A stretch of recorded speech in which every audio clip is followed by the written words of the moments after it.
नमस्कार दोस्तों, स्वागत है आपका मेरे YouTube channel academic study by NK में।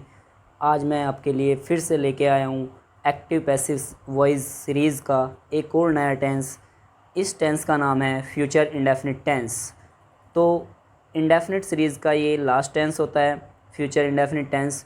तो इसकी पैसिव वॉइस आप कैसे चेंज करेंगे, कौन सी हेल्पिंग वर्ब लगती है, किन सब्जेक्ट के साथ कौन सी हेल्पिंग वर्ब आती है, इस सभी के बारे में मैं आपको इस वीडियो में बातें करूँगा, शेयर करूँगा, जिनको आप अच्छे से समझेंगे और उसके बाद प्रैक्टिस करेंगे।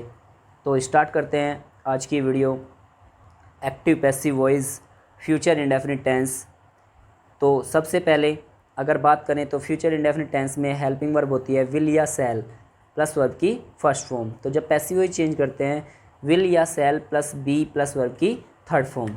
तो इसकी बात करेंगे एक्टिव वॉइस की। तो सबसे पहले एक्टिव वॉइस में क्या आता है, अफर्मेटिव। अफर्मेटिव में क्या होगा कि आपके सामने एक्टिव वॉइस में सब्जेक्ट प्लस विल या शैल प्लस वर्ब की first form plus object plus RPS. तो इसे जब आप पैसिव वॉइस चेंज करोगे तो ऑब्जेक्ट का सब्जेक्ट प्लस विल या shall plus be plus verb की third form plus RPS plus by plus subject का ऑब्जेक्ट। इट मीन्स ऑब्जेक्ट का सब्जेक्ट प्लस विल या shall plus be plus verb की third form plus RPS plus by plus subject का object sentence में आता है जब आप पैसिव वॉइस चेंज करते हैं। तो इसी बात को आप एग्जाम्पल से समझेंगे। एग्जाम्पल कहता है she will write a letter to her mother. She will write a letter to her mother. तो सेंटेंस बन जाता है आपके सामने a letter will be written to her mother by her. यानी she will write a letter to her mother.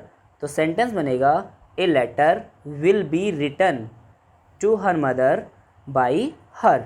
यानी she का हर हो गया और टू हर मदर मतलब उसकी माताजी के लिए। ओके, ये रिमेनिंग पार्ट ऑफ सेंटेंस पहले ही इसमें था, यानी टू हर मदर।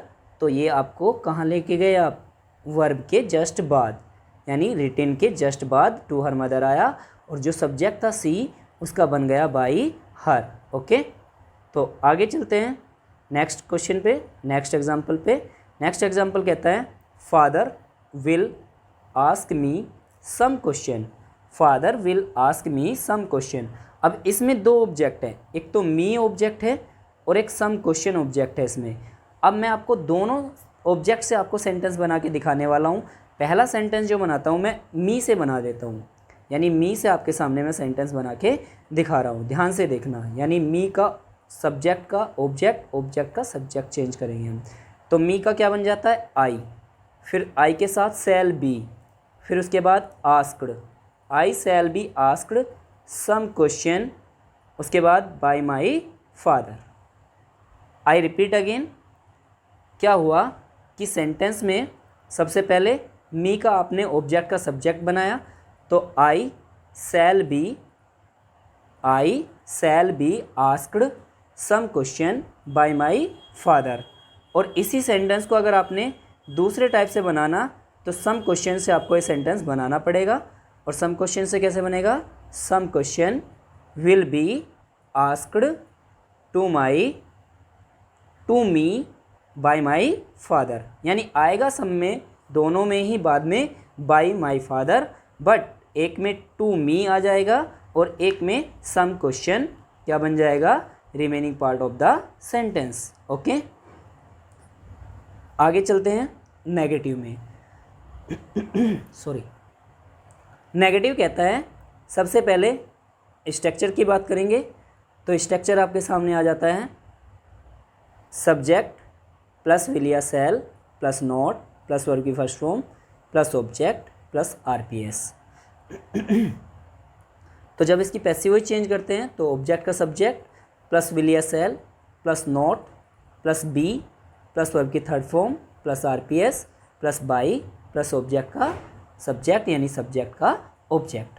ओके, तो एक बार फिर से रिपीट करते हैं, सब्जेक्ट प्लस विल या shall plus not plus verb की first form plus object plus RPS.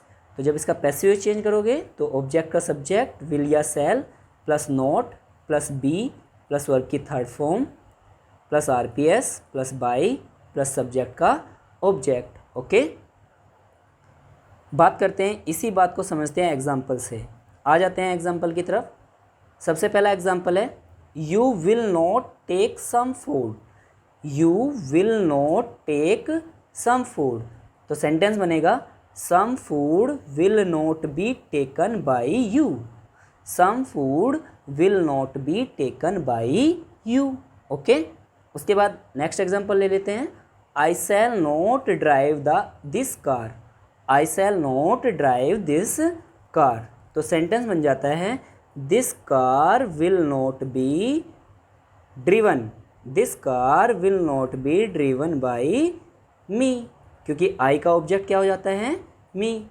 तो this car will not driven by me.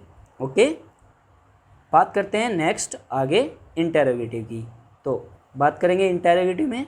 Interrogative में क्या होता है कि सबसे पहले विल या shall plus subject plus not आए तो प्लस वर्ब की first form plus object plus RPS. तो जब इसकी पैसिव चेंज करते हैं तो विल या सेल सबसे पहले वही प्लस ऑब्जेक्ट का subject plus not plus be plus verb की third form plus RPS plus by plus object का सब्जेक्ट प्लस क्वेश्चन मार्क, ये मैंडेटरी होता है। ओके, तो बात करेंगे इसी सेंटेंस के टाइप को एग्जाम्पल से समझते हैं। तो एग्जाम्पल कहता है will tiger kill a wolf in the forest.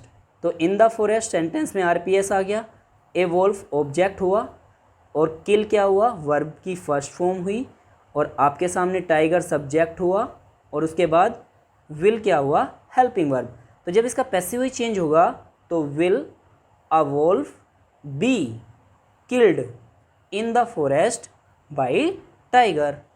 Will a wolf be killed in the forest by tiger. I repeat again, it will a wolf be killed in the forest by tiger. Okay, next example आ जाता है, when will they drink milk. When will they drink milk.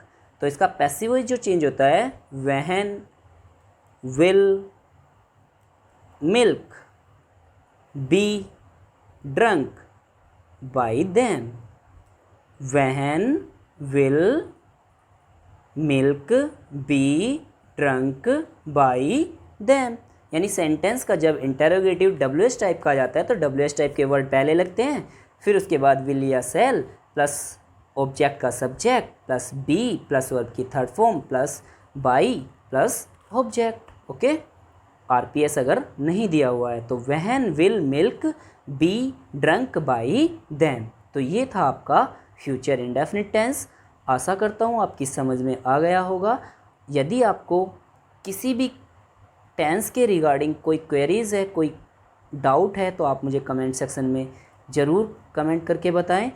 Video अच्छी लगे तो share कीजिए, comment कीजिए, और अगर अभी तक आपने मेरे चैनल को सब्सक्राइब नहीं किया है तो प्लीज़ सब्सक्राइब कीजिए, लाइक कीजिए। Okay, thank you, have a nice day, bye bye.